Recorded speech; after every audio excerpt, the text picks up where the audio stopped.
Today, let's delve into a cosmos filled with gods, creation, destruction, and rebirth. We're venturing into the captivating realm of the Aztec mythology, specifically the legend of the five suns. The Aztecs, a powerful civilization that existed in central Mexico from the 14th to the 16th centuries, had a rich and complex cosmology. But what are these five suns? How do they tie into the Aztec understanding of the universe? And what can they tell us about the nature of existence and time? Let's find out. Today we're delving into the mysteries of an ancient Mesoamerican civilization. That's right, we're talking about the Aztecs, a people who shaped a vast empire, brimming with a rich medium of myths and legends. But among these, one stands out: the myth of the five suns. This isn't just a story, it's a cosmogonic tale, a narrative of the world's creation, its destruction and rebirth, playing out in a cycle of five suns. Now, what do we mean by suns? In the context of the Aztec myth, a sun refers to an epoch or an age, a specific period governed by a particular deity. Each sun, each age, has its distinct characteristics, inhabitants, and ultimately its end. So the cycle of five suns represents the cyclical nature of time, the continuous process of creation and destruction of life and death, reflecting the Aztecs' understanding of the universe. But here's the fascinating part. The Aztecs believed that we human beings are currently living in the age of the fifth sun. That's right, we are, according to this ancient civilization, in the fifth iteration of cosmic existence. What happened to the previous four? What might happen to our current sun? That's what we're going to explore in this video as we journey through time, mythology, and the cosmos according to the Aztecs. So get ready to step into a different worldview, a different understanding of time and existence. Because, as we've often seen, exploring these different perspectives not only enriches our understanding of the past, but also helps us reflect on our own perceptions, our own place in the cosmos. In Aztec cosmology, the first sun, also known as the Sun of Earth, was a time of great beings, and it is said to have been ruled by the god Tezcatlipoca. This era was inhabited by giants, creatures of enormous size and strength. These giants were the first inhabitants of the Earth, born from the primordial elements, living in a time of abundance. However, despite their strength and the abundance that surrounded them, these giants were not respectful towards the divine entities. There was a deep sense of arrogance among them, a feeling that they were invincible and above any divine authority. They failed to perform the necessary rituals and sacrifices that were believed to be crucial in maintaining balance and harmony with the gods and the universe. Their arrogance did not go unnoticed. Tezcatlipoca, the god of the night sky and the embodiment of change through conflict, was particularly displeased. As a consequence of the giants' disrespect and failure to honor the gods, the world was set into chaos. Ferocious jaguars, creatures that symbolized the night sun and the mysterious earth, were unleashed. They roamed the world, hunting down the giants, and eventually led to their destruction. This marked the cataclysmic end of the first sun, symbolizing that no matter how mighty one may be, a lack of respect for the divine and the natural order could lead to downfall. The second sun, known as the Son of Wind, was governed by Quetzalcoatl, the feathered serpent deity, a god of wind, air, and learning. Now, this was an era that was distinct from its predecessor.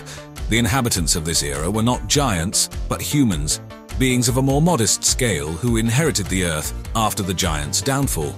But the world of the Son of Wind was not stable. As the god of wind, Quetzalcoatl had a tempestuous temperament that reflected in the era he ruled. Unpredictable and intense windstorms were a common phenomenon, making life challenging for the people. These were not just any winds. The winds of this era were fierce, monstrous hurricanes, capable of transforming humans into monkeys. They represented the tumultuous relationship between the gods and humans. Despite the people's best efforts to appease the gods and live in harmony with nature, they were unable to prevent the cataclysm. The era of the Son of Wind ended when one of these great hurricanes swept across the earth, leaving no stone unturned. As a result, all the humans were turned into monkeys, doomed to lead their lives in the forests. The lesson from this sun was that no matter how much we evolve and learn, the force of nature is beyond human control, a reminder of our place in the cosmos. The third sun, known as the Son of Fire, was overseen by the rain god Tlaloc. In the age of the Son of Fire, the planet was populated by people who had to live amidst the flames and heat. But unlike the previous eras, it wasn't the god's wrath that destroyed this age, but a betrayal of the heart. You see, Tlaloc was married to the beautiful goddess Xochiquetzal, who was, unfortunately, abducted by Tezcatlipoca, the god of the night sky. This act of treachery not only angered Tlaloc, but also led to a cataclysmic event. Heartbroken and enraged, Tlaloc refused to send rain to the earth. Instead, he sent a rain of fire, a volcanic inferno that scorched the earth and turned the humans into turkeys, an animal that symbolizes Earth's connection with the heavens in Aztec culture. Fire has dual symbolism in Aztec mythology. It represents destruction, yes, but also purification and transformation. The humans turned turkeys were not seen as victims, but as beings transformed through a painful yet cleansing process. This era teaches us that emotions are powerful, capable of affecting not just individuals but entire civilizations. A reminder of the human capacity for change, both destructive and transformative.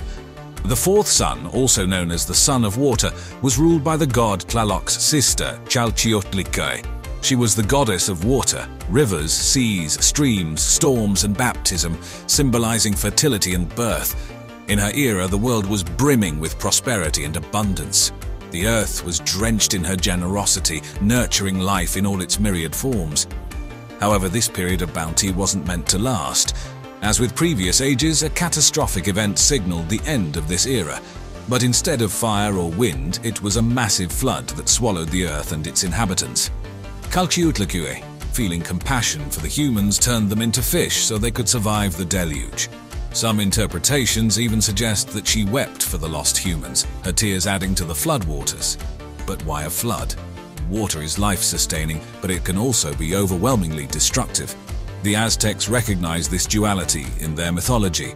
The era of the fourth sun is a reflection of this paradox, symbolizing both the life-giving abundance of water and its potential for uncontrolled, cataclysmic destruction. The transformation of humans into fish can be seen as an adaptation to survive adversity, a testament to the resilience of life amid cataclysm. This brings us to the present age, the fifth sun, also known as the Sun of Movement. This era is ruled by Nanahuatzin, the humble one, who sacrificed himself in fire to become the sun. But the sun did not move across the sky. Hungry for human hearts and the energy of sacrifice, it remained still until Ehecatl, the god of wind, blew the sun into motion. The Sun of Movement is characterized by its instability, reflecting the tumultuous and dynamic nature of life. The Aztecs believed that this world would end in earthquakes, a testament to its inherent instability. This is why the Sun of Movement is often associated with Olin, the Aztec symbol for movement and earthquakes, which features at the center of the Sunstone or the Aztec calendar. Yet the era of the fifth sun is also the age of humanity, an age of conscious beings capable of wisdom and folly, of creation and destruction. This is the era of us, the people. The Aztecs believed that it is our duty to keep the sun moving across the sky to prevent the end of the world. It is our sacrifices, symbolic or literal, our actions and intentions, that feed the sun and maintain the balance of the cosmos. And so, the myth of the fifth sun imparts a lesson of responsibility and stewardship. It suggests that we are not mere passive observers of the universe, but active participants with a crucial role in maintaining its harmony. It's a powerful reminder that our actions have consequences, affecting not just ourselves but the world around us, and perhaps even the cosmos itself. And with that, it challenges us to live with awareness and intention, to make choices that contribute to the balance and well-being of our world. The myth of the five suns wasn't just a bedtime story for the Aztec people. It was deeply woven into the fabric of their society and reflected in their everyday lives. The Aztecs believed in a cyclical cosmos where creation and destruction were part of the grand cosmic dance. The myth shaped their understanding of time, space, and human existence. It influenced their religious practices, their societal structures, and their interpretation of natural phenomena. For instance, the Aztec calendar, known as the Xiuhpohualli, is cyclical, reflecting the recurring epochs in the five suns myth. It consisted of 18 months, each containing 20 days with an additional 5 unlucky days, adding up to a 365-day solar year. Another aspect influenced by the five suns myth is the Aztec rituals and sacrifices. The Aztecs believed that the gods sacrificed themselves to ensure the continuity of the world. In return, the gods required human beings to offer sacrifices to sustain them. This belief fostered a culture of ritual sacrifice which, though viewed as gruesome by modern standards, was a deeply spiritual act for the Aztecs, a way to maintain the balance and continuity of the cosmos. Now let's think about this for a moment. A myth, a story, shaping an entire civilization's worldview, their understanding of the cosmos, their daily lives. It's a powerful testament to the power of narrative, of mythology, in shaping human cultures and civilizations. It reminds us that the stories we tell, the myths we believe, they shape our world in profound ways. They guide our actions, shape our societies, and influence our understanding of our place in the cosmos. But here's the ultimate question. What does the myth of the five suns tell us about the human experience, about our quest to understand the universe and our place in it? Maybe it tells us that despite our different cultures, different myths, and different beliefs, we all share a common quest, a quest to understand the cosmos, to find our place in it, and to ensure its continuity. And as always, thanks for watching.